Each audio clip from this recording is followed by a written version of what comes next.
and just knocked it out of the park. Amen. And then our executive pastor and his wife came last Sunday and just raised the bar again. And so here I am today with my bride of 36 years and counting. And so I'm with Kelly, and of course I'm Mike Sains, and we welcome all of you from wherever you're watching.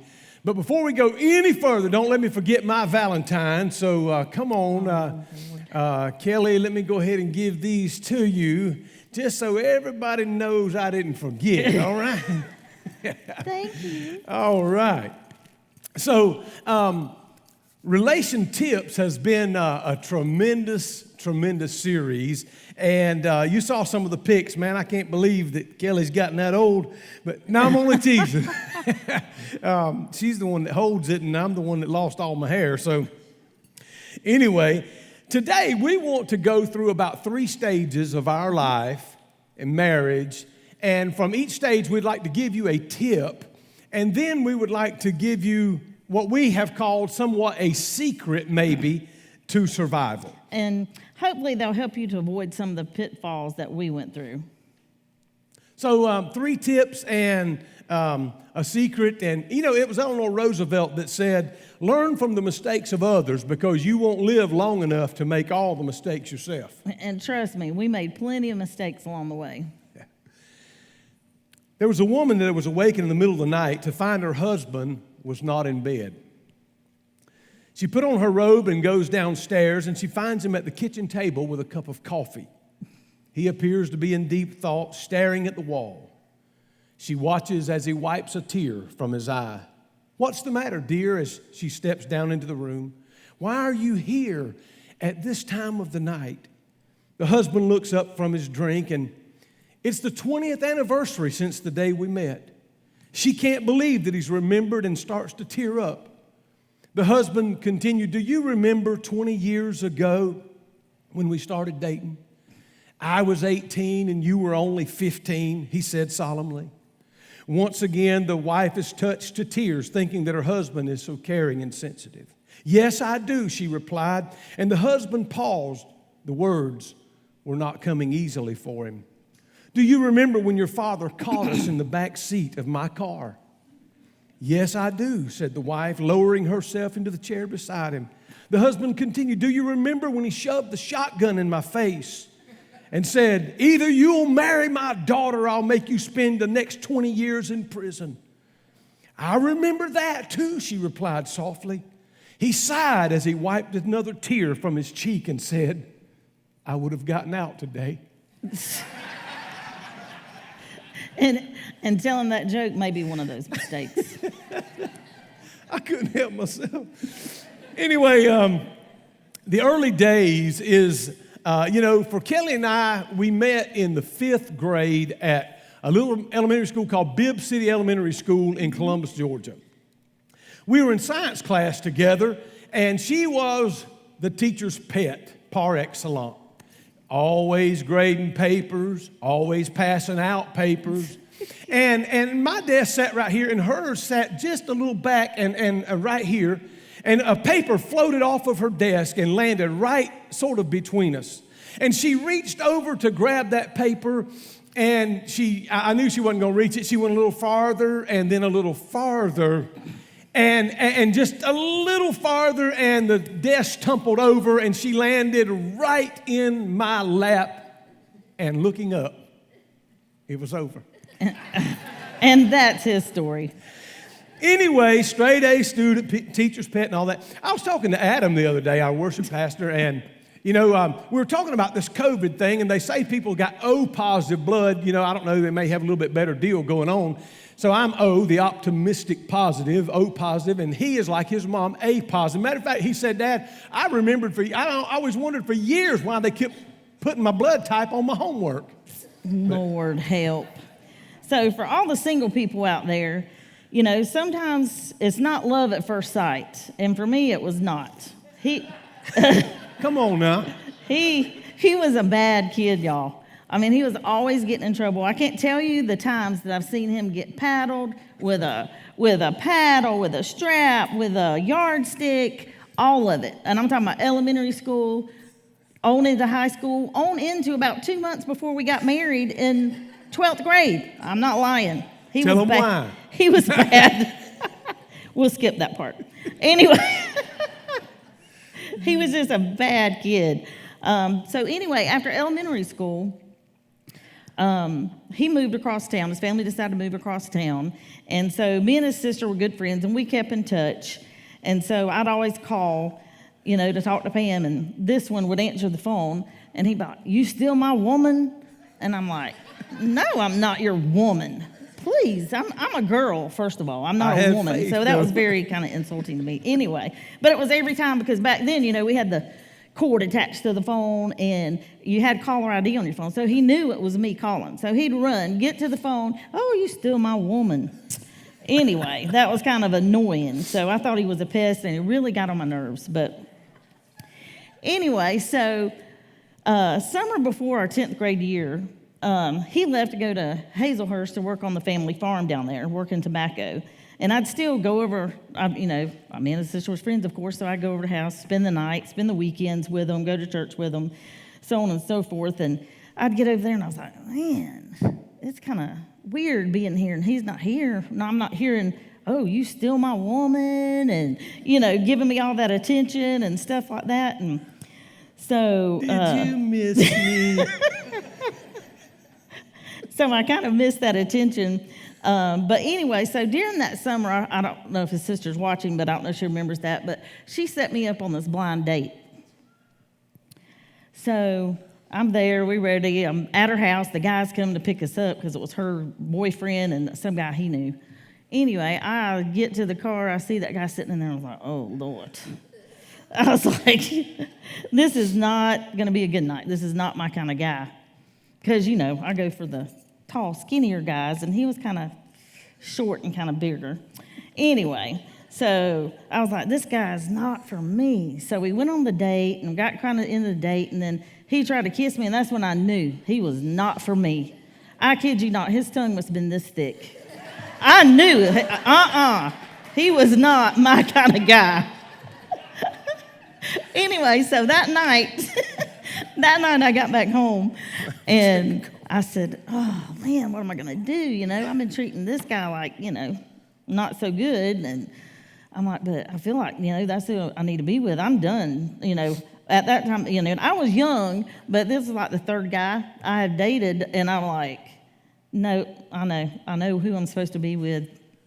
Anyway, so I sat down, and I wrote him a letter and told him how I felt, and his sister took it to him the next day because they were going to pick him up from Hazelhurst, and she took it to him. So I got back home, and then I asked her, remember back in the day, to go with me. I don't know where we was going, but I said, "Would you go with me on the first day of the 10th grade?" I mean, we were ancient, And then, so we dated 10th, 11th, and 12th. Graduated on June 2nd, 1984. Thought that day would never come, and now, Lord, it's in the books. But 28 days after graduation, we got married. Everyone said it's puppy love, it's not going to last. But then I remembered old Vince Gill sang a song, said, "Just look at us." After all these years together. So anyway, I was working in a cotton mill when we got married. And Kelly told me she didn't want me working in that cotton mill all my life. Well, the reason being is because it was like when people got done with a cotton mill, they looked ancient. I mean, it's like it aged them terribly. And then half of them would come out with lung disease and stuff like that. So that's why I did not want him to stay at that mill. Well, the money wasn't the best, but hey, minimum wage at that time was $3.35. And so I was making $6 in the mill, so I thought I was rolling. Yeah, and so payday was every Thursday for him, and we're still young at that point, but we were broke as a joke. I mean, there was nothing to do for entertainment. So we looked forward to Thursday when he got paid, and he worked the 3 to 11 shift. And so when he get off at 11 o'clock on Thursday, we went to a store called Warehouse Foods. We look forward to going grocery shopping every Thursday. But guess what? When we went, his cousin was there with us. Everywhere we went, there was his cousin. And we loved his cousin, but, we was newlyweds. We needed some time to ourselves. But anyway, so his cousin was always there. And then my mom, we moved in next door to my mom. So anytime I got tired of him, I'd just walk over there.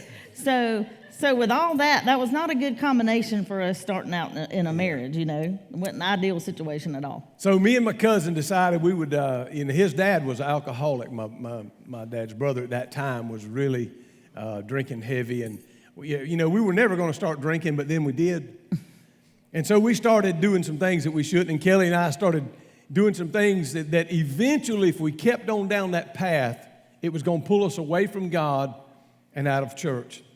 I knew I had a call on my life for ministry because of a prophecy when I was in the 9th grade.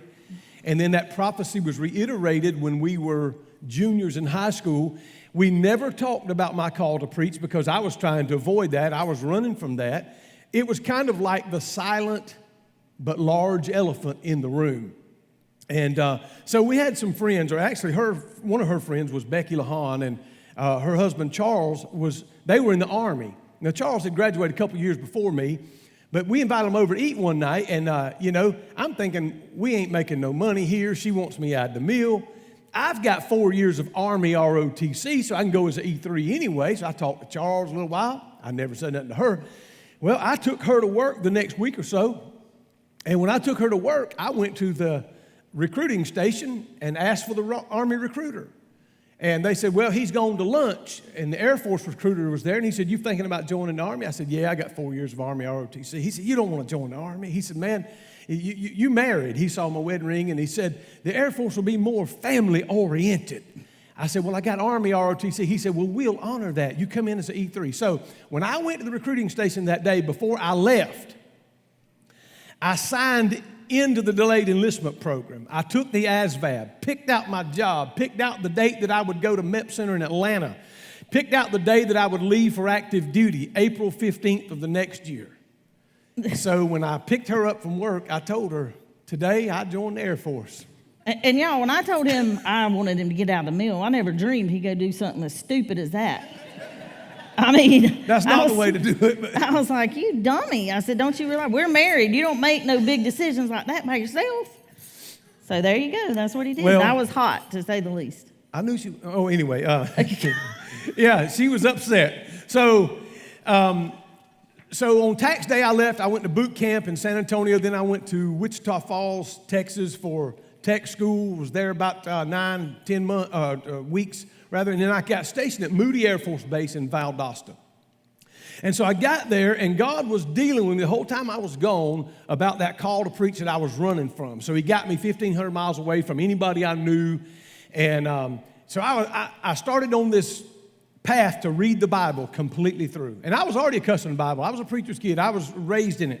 So I'm reading the Bible.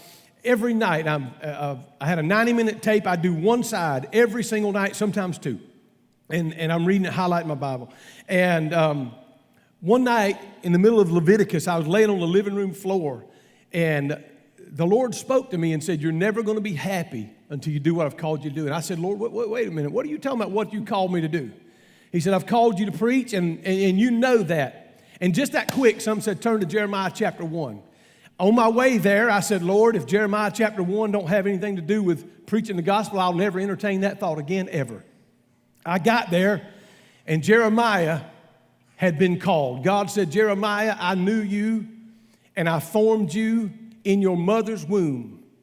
And I called you and ordained you as a prophet unto the nation. And Jeremiah said what I was saying, oh, Lord, but I'm young. Oh, Lord, I'm scared. He said, don't say that I'm too young, and don't be afraid, for I am with you, and you shall speak whatsoever I shall say unto you. I'm with you always. And, man, I'm going to tell you right now, when that happened to me right there on the floor at 707 East Langdale Drive, I gave my heart, my all, everything back to God.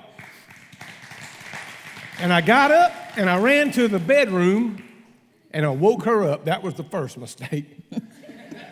And then I told her, I said, I'm answering the call to preach. I'm going to preach the gospel. And I felt like 1,000,000 pounds was lifted off me, and she wasn't excited at all. And she just wasn't on board now. I mean, she might have been 3 years ago, but I remember going to South Georgia camp meeting. I was trying to book places to preach and so forth. I went one morning, and she came with me, and That night I said, I'm going back. I'm going.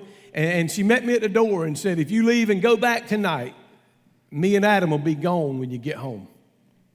But the reason I felt that way and I didn't want him to go was because I felt like he was slipping away from me. Like every spare moment was spent digging into the Bible and highlighting his Bible. He's still got the Bible today. Highlighting the Bible and going to meetings and, all that sort of thing. So I felt like, man, I'm losing it. It was kind of like he was having an affair, but just not with another woman. I booked my first revival that night at South Georgia camp meeting, and I come home, and I thought that was going to help me a little bit, but, anyway. But I didn't change my mind. I set the course and answered the call, and I knew that eventually she'd come on. So at this point, not only did we have a new place to live, I was away from mom, moved out of, Columbus, down to Valdosta, new place to live. He had a new job. Now he wants to go into ministry on top of all this stuff going on. And to top all that, our finances stunk. I mean, they stunk. So when we first moved to Valdosta, we got there and we had a gas hot water heater. And so we didn't have the money to get the gas turned on at that time. We had everything else turned on, but we didn't turn the gas on. We said we can wait till it gets colder. Well, it got colder. We still didn't have money to turn the gas on. So then I found out I'm pregnant with Adam, and here we are taking cold showers, cold baths. Well, if we wanted to take a warm bath, we'd heat the water on the stove and then pour it in the bathtub. That's how we got a warm bath. But anyway, and so then we'd have no money for entertainment. There was no going out having fun, and we only had 3 channels because we couldn't afford cable TV or anything. So we watched ABC, NBC, CBS. That's what we did for entertainment. And then, in the military, you got paid on the 1st and the 15th. So by the time you got towards like maybe the 10th, you started running out of food and money and that sort of thing. So several times we have gone to Winn-Dixie and bought a 2-liter strawberry drink and Little Debbie cakes, but we couldn't afford the Little Debbie cakes, so we had to get the Winn-Dixie brand, the Cracking Good brand of like Little Debbie cakes, the knockoff of that. And the check drinks, the 59-cent ones. Yeah. But anyway, and also we would go to church, and kids would be selling those candy bars for $1, and it had a Burger King Whopper coupon on the back. So for $2, we got a Whopper each and a candy bar and drank water. How about that? Our meal and our dessert. So, hey, here's what we learned, though, in the early days. We learned that God was our source and that He never let us down. We learned to depend on each other. We learned to sit down and talk about things rather than just go doing them. So here's the tip for the early days is you have to learn that it's not just about you. That's right. And we quickly learned that the selfie days, they were over. So how many of you know that current research shows that today even more people are into themselves than ever before? So how many of you have already taken a selfie this morning? Raise your hand. Well, we got a couple. I'm surprised at that because you go on Facebook, I'm sure you're going to see a lot of selfies on there from this morning. So anyway, but we're actually born being selfish. Yeah. Think about a baby when you bring it home. It cries, it gets its bottle. It cries, it gets its diaper changed. It cries, it gets burped, and that sort of thing. So you come in this world kind of being selfish because it's all about you. And then they move into the toddler phase, and it's not getting any better because they scream, pitch a fit, throw themselves on the floor, and guess what? We as parents just give them their way to shut them up. Whatever you want, here you go. Just be quiet, And then they start getting older, and it's like, Mom, I want this $100 pair of tennis shoes, or I want this new bike, or I want this new game. And what do? Here you go. So it's all about me, and what me wants. And then they become teenagers, and it's like, I need a car. So we try to go get them the best car we can afford, or help them get a car. And then it's about, my daughter she wants the best, she's got to have that prom dress that's $500, which mine didn't get a $500 dress. But anyway, they want that $500 dress, and you try your best to give it to them. So we're just selfish people. But then what happens? Then they meet somebody, fall in love, and go into marriage, and bam, the wife thinks this thing should be all about me. It's, I get what I want. And then he thinks it's all about him, and he gets what he wants. So unless you learn to consider the other party, your marriage is headed for disaster. Philippians 2:3 tells us, do nothing out of selfish ambition or vain conceit, but in humility consider others better than yourselves. Wow. Better than yourselves. And sometimes that's a hard thing to do, you know. But, you know, when a man and a woman learns to set aside their own selfishness, then that's when your marriage begins to fill up with that passion and that satisfaction, which that leads to the cuddling and the boom boom that these two couples talked about earlier. So, and then of course, after that passion and satisfaction comes, then what happens after that boom boom?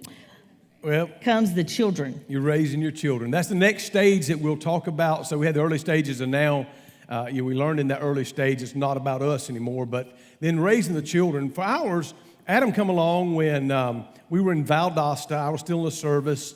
And then 25 months later, Carly came along and talking about putting a damper. Yeah, that put a damper on your relationship when you add 2 kids into the mix within 2 years and no family around to help. So hard times. Kelly mentioned the cracking good and the Czech colas and all that stuff. Let me give you one beyond that. I drove a 1973 Chevrolet Vega. Now, I know that ain't much, but it did run good. And we had bought this little Ford Escort wagon, and, because we had 2 kids now. And so I had this Vega.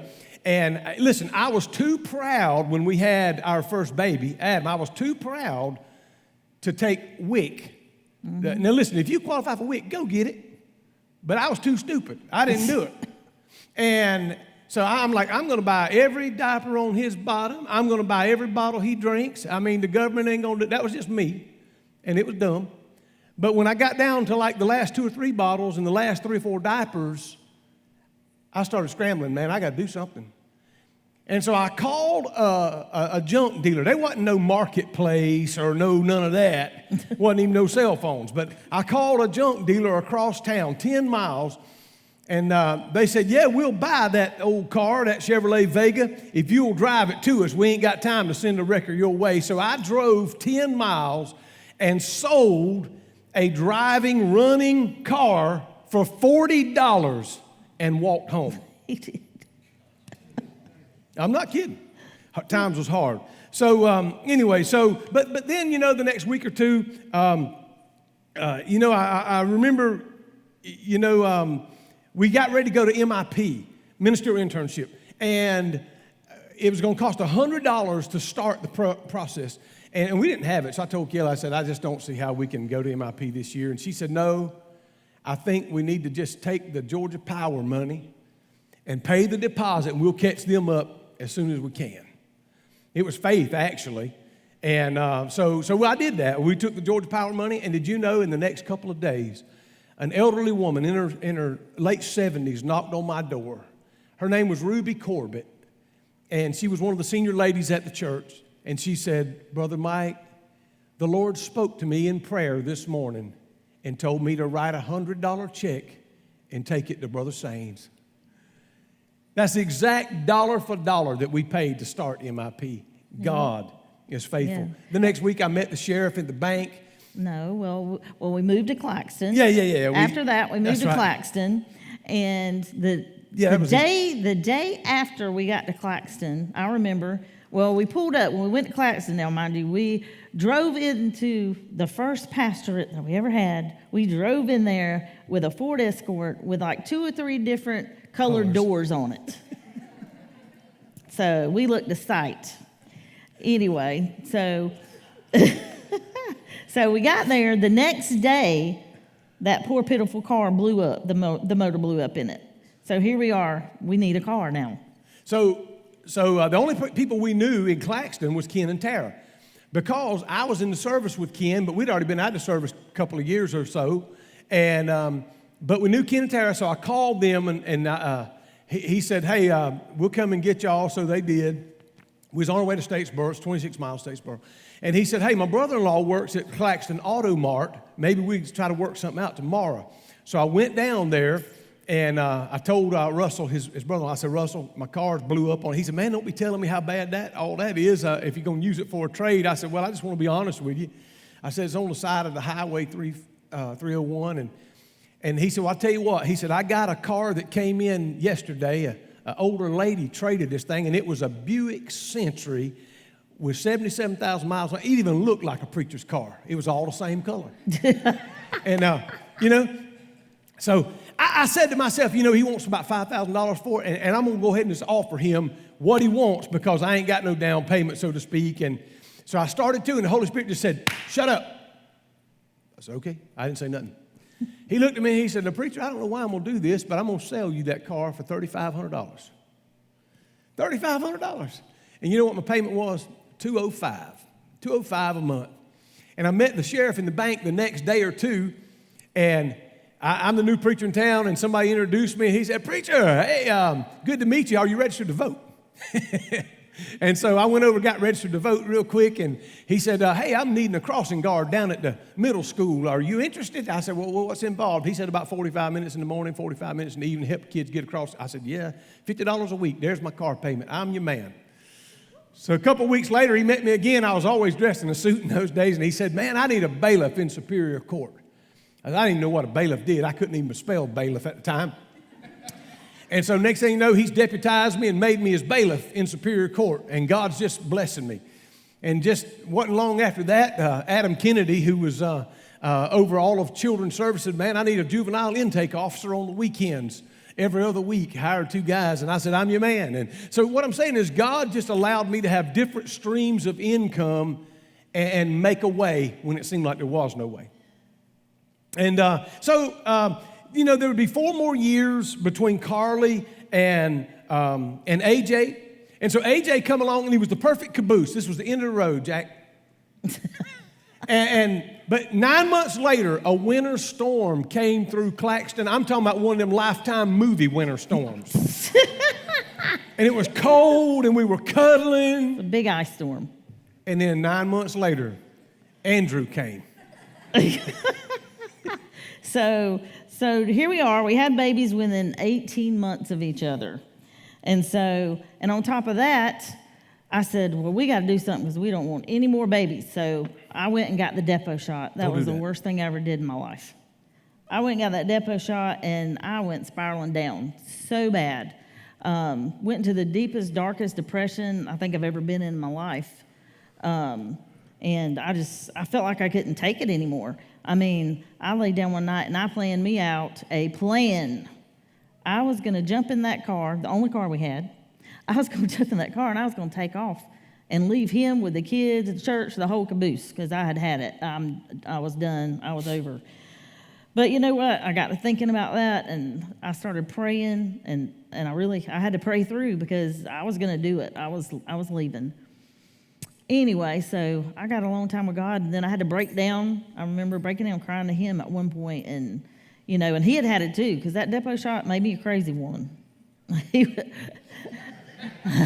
On top of the postpartum, the depot shot, and all this going on in such a short span of time, it was like, whew, I can't take it more. So anyway, I got along with God, and, we got to work through this thing. Some things have got to give.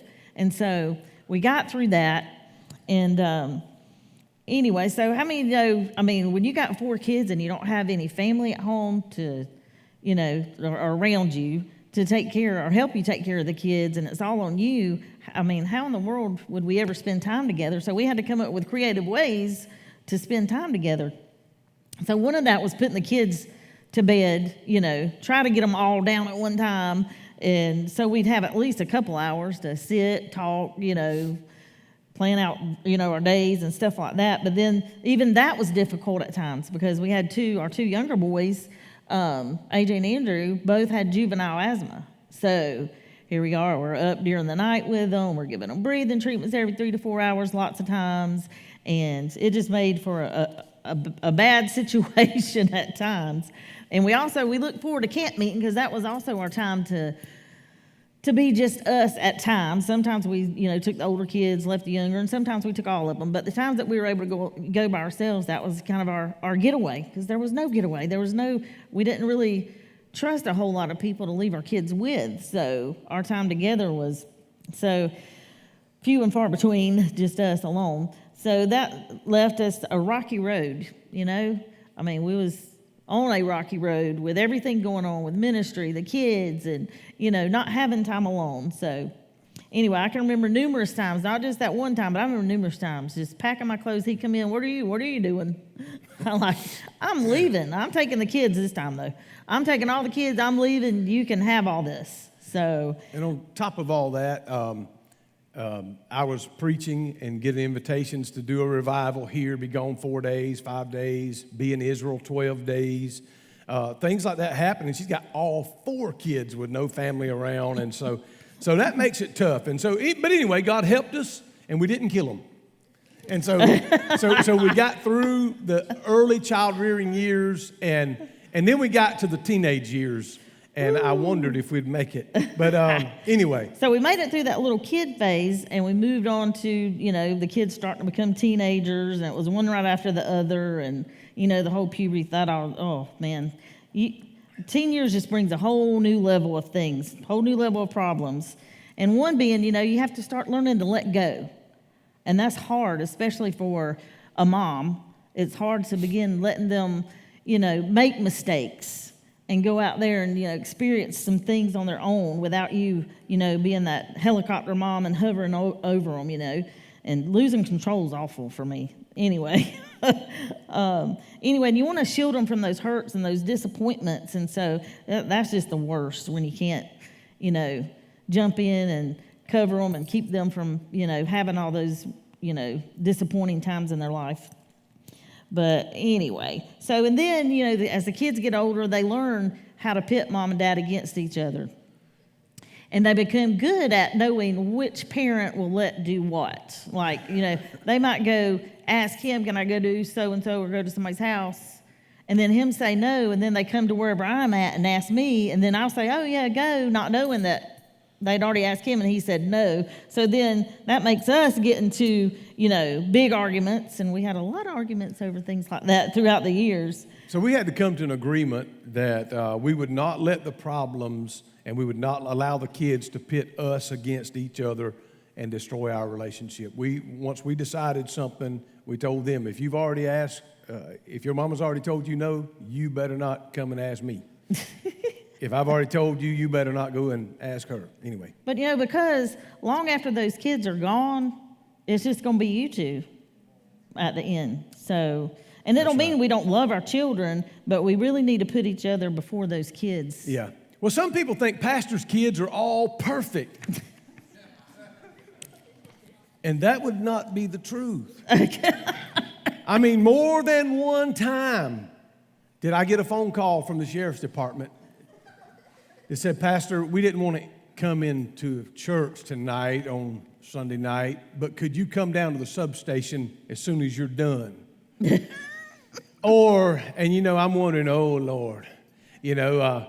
More than one time a school administrator called me and said, one of your children is going to be suspended out of school for 5 days, 10 days, whatever. One of them called one time and said, we're going to have to go to a tribunal. And so I got to represent one of them. Are y'all with me? Say amen. So anyway, but I had one call me one night and said, Pastor, we have one of your children pulled over, and there is a strong odor of marijuana coming from the vehicle. We can't seem to find none, but nonetheless, could you come out here? And I went. So, and then you have one of your children that don't come home from school one day, and then they don't come home, they're gone for 2 or 3 days, and you don't know where they are. And no, they're not perfect. Are y'all with me? They're not perfect. And I wasn't perfect either. Now, right, and we both had different ideas about how to handle those situations. So that put us at each other's throat, because I'd want to handle it one way and he'd want to handle it another way. And so during these times, it becomes easy to turn on one another instead of becoming unified. Yeah. So there was many times we had what we called island conversations. It's countertop conversations. There's an island right there between our kitchen and dining room. And man, if that thing had a mouth that could talk of all of the conversation that's been around that island, Lord, I don't even have time to go there. But So tip number 2 for during raising the children phase is don't abandon your relationship while you're raising your children. That's very important. So if you do abandon your relationship with your spouse while you're raising your children early or teen years, what will happen is you won't have anything once they're gone. Remember, it's not just about raising your kids. I know that you get a frustrating point and you will say, I can't wait to get them up and get them out of this house and whatever. And they're going to get out one day. Don't get me wrong, but listen, you want to have a relationship with that special one you said I do with so many years ago when they leave, because they are going to grow up. Notice the screens, if you will. Trace Atkins said it the best, then they do.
In the early.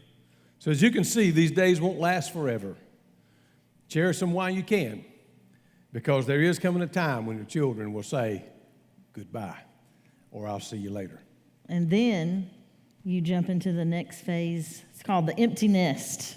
It's tough when the children leave home. And I think I secretly cried in my pillow the night that each one of our kids left the house, because it's difficult. Absolutely. And I think one of the worst things that happens to couples is that when the children leave, they don't even recognize each other anymore because they did not have the right priorities while they were raising them in the early days in the teen years. They prioritized their children over their own relationship. And then when the child was gone or the children was gone, they had nothing left. Remember, God gave us our children for about 18 years, maybe 22 or so. And some 24. Some 24. But then they go. And then, you think, you're carefree now. You don't have any problems to deal with. Nah, that's not the case. You just have a whole nother separate issues to deal with when you're becoming the empty nesters, like aging parents and the death of your parents. My mom died, and then the very next year, his mom passed away. And I know some of you that's had parents pass away, you understand this, but when you die, or when your parents die, it's like part of your identity's gone. It's like, who am I in this world now? My mom's gone, especially your mom. So it just brings a whole new meaning to life after that, and you have to get over it. But anyway, and then you also have to deal with your own health issues now, because you're up in age now and you're dealing with achy joints and just things starting to fall about high blood sugar and all this sort of thing. And so it just brings a whole new level of issues. So then, you kind of have to discover each other again, and discover life without your kids. But trust me, it don't take long. It don't take long at all. Because then I can be, after all our kids got out, it's like, man, I can start, walking around the house how I want to, because nobody's going to come. There's no other kids going to come walking in the door, because they always had friends in and out. And, I didn't have to be careful about, somebody coming and knocking on the door, or they come right in, most of them. But anyway, so, hey, emptiness, not so bad after all. But seriously, you have to learn to put your focus back on each other. Because I was so used to, for years, because I'd raise kids from 20 to age 46. And so I was used to, okay, let me fix your hair, make sure your teeth are brushed, picking out their outfits or helping them to pick out their outfits and stuff like that. But now I have to dress him and pick out his outfits and make sure his hair's right, what little he has left. Make sure his hair's right. And Josh can tell you I fix his little snacks to bring to the office so I know he's eating right and stuff like that. So you just have to refocus on each other. Yeah. So, and then he babies and spoils me too, of course. But, the truth. But I do miss the kids being at home at times, without, But then the grands come, and that kind of takes some time, and you refocus, and you forget about the kids. No, you don't forget about them, but... Well, hey, God's about to do a new thing. With the empty nest, yeah, it is kind of tough, and you realize they're gone, it's kind of quiet and all that, and then you get used to that. But when grands come along, hey, there's a reason grand is in front of their name, right? Yep. In fact, they say that grandkids are the reward that God gives you for not killing yours, right? And so yesterday we spent several hours. We went and bought Valentine's for all the grandbabies. I asked Kelly, I said, "You get the kids anything?" No. Well, they could eat the cupcakes too. But all them 10 grandbabies, they got their little Valentine card with a $5 bill or something. But anyway, so the empty nest tip is this. Remember, life is not over when the children leave. Life ain't over just because the children are gone. Life has just begun. And so at this time, I want to, if I may, just sort of summarize the tips that we have talked about. Number one, in the early days, we learned that it's not just about me. That was the tip. It's not just about me. And then from the child rearing years and the teenage years, we learned that do not abandon your spouse while you're raising your children. And then the empty nest, we learned that life is not over, that God is about to do something else. Hey, there's people in every one of these stages of the life of marriage in this room right now. Some of you are here and you think, there's no way I'm ever going to survive. We're never going to over this. We'll never get through this. So what is the secret to survival? So let's imagine that we're all joining a group of tourists and we're heading toward Walt Disney World. And each of us is driving our own car. But prior to leaving, we were told that half of those cars was going to be in a terrible, life-changing accident. So what would you do? Would you drive with extreme caution? I surely wouldn't be texting and driving if I knew that. I would pull over if I got sleepy. I wouldn't turn around and be disciplining my kids back there, which I know y'all do, don't even lie. I wouldn't take my eyes off the road for 1 second. So I would do everything in my power to make sure that I wasn't in that 50% that the accident was going to happen to. So the good news is that these stats don't refer to people headed to Disney on a trip. However, the bad news is these stats do apply to marriages. Half of all that say I do in America is headed for a marital wreck. And it's true. It's a fact. 50% of marriages end in divorce. And that's for those outside the church and those inside the church. The number one problem in America today is divorce. Because when the foundational relationship in the home comes apart, it scars not only the couple, but the children, not only the in-laws, the parents, the grandparents, friends, and even the church. It scars all of them. But most of America's problem, or most of our problems, could be solved or traced back, I should say, to the breakdown of the family. Therefore, the secret to survival is to begin again and again and again and again. It's sort of like a reboot. And really, there's two parts to the secret. And the first is to always put God first in your marriage and your spouse second. And the second part is when you realize your marriage is crashing or has crashed, and realizing you need to reboot, you need to begin again and again. Because God is a God of second chances. No matter what you're going through in your marriage, you can start again. Doesn't matter if you're here and you're in the early days and you don't know what in the world you're going to do. Maybe you're here and you're raising your children and you're thinking about, like Kelly, I'm just going to get my stuff and get out. I'm done. I don't know how to deal with the situation. I don't know how to deal with raising these kids. It doesn't matter that you think there's nothing left. The kids are gone. We have an empty nest. We have nothing to live for. Just remember that your secret to survival is to turn it all over to God and start again and again. And how many times have we had to start again and again and again through the years? And right now, I couldn't picture my life without him being there. I couldn't imagine waking up and him not being next to me in the mornings. I just couldn't. Even when I think about the stupid things he's done through the years, like joining the Air Force without talking to me, or buying that boat without asking me, or taking the discipline of the children in his hands without us agreeing together on something. I couldn't imagine my life without him being in it. And I couldn't imagine my life without her. I'm going to ask you to stand with me, if you will. And what I would really love for you to do, if you feel comfortable, for our couples, if you would, and maybe your spouse is not here with you, but they would if they could be, if you would just make your way to the altar. I want to sort of close around the altar, if I may. And I couldn't imagine my life without Kelly. And I lost my mom. October was a year ago, on October the 20th. And I think about my dad.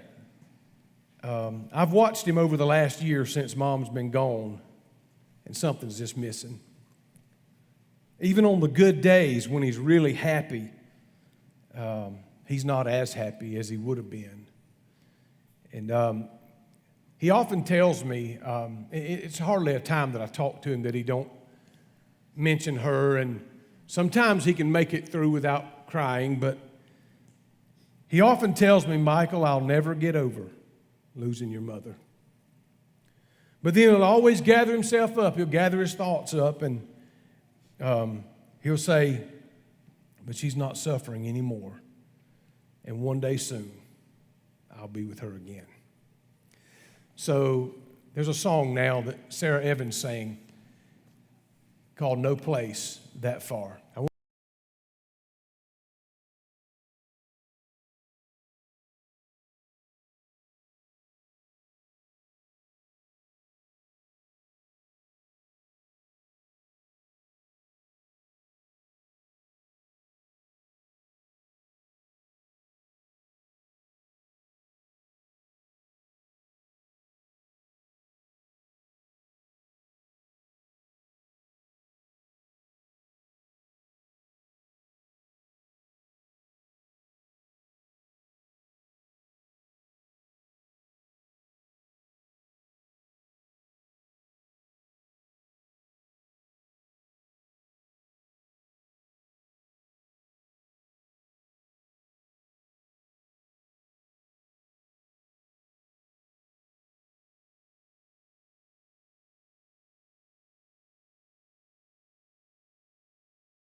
Let me just tell you, we're supposed to stay that way. Yes. That we're that dependent upon each other. And that you're going to go through these phases of life, the dating phase, the early stages of childhood and rearing and teenage years, and all of these stages. Then the empty nest comes, and they've got the potential to change you. And you will be changing. There's no doubt about it. I look in the mirror and I say, man, what happened to that guy that had all head full of hair? And, you know, the thing is, you have to keep your eyes on the Lord, and you have to keep your priorities right. God remains number one, regardless. Kelly remains in that number two position. I say it's a given for me that God's number one, so I say she's number one in my life after you understand that God for me is always number one. And then the children, and then the church. And if you have your priorities right and in order, you can make it. I don't care how tough these years are. I've counseled with everything you could imagine, from blended families to interracial families to interracial blended families to just all kind of mixed and crazy situations. If you put God first and each other next, then those children, and then remain in the house of God. Quit trying to live a Christian life apart from God. You can't do it, or out of His house. Put your values in His Word. Put a high premium on that. And if you do, it's going to show. And you're going to make it. You're going to make it. I want to pray for you as we close. Lord, I pray for these right here, right now. God, I ask you to touch them, Lord, in the name of Jesus. Lord, may these relation tips over these last 3 services sink into their hearts, be written on the tables of their heart, God, that they would remember it the rest of their days. And I praise you and honor you, Lord, right now. God, be pleased, I pray, as they turn their hearts and their commitments to you. In Jesus' name.